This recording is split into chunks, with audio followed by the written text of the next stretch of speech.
Difficile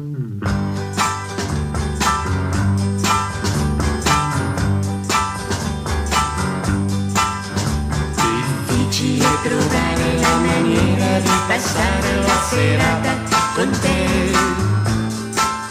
Supponi per esempio ce ne andassimo a ballare, lo sai bene, con me.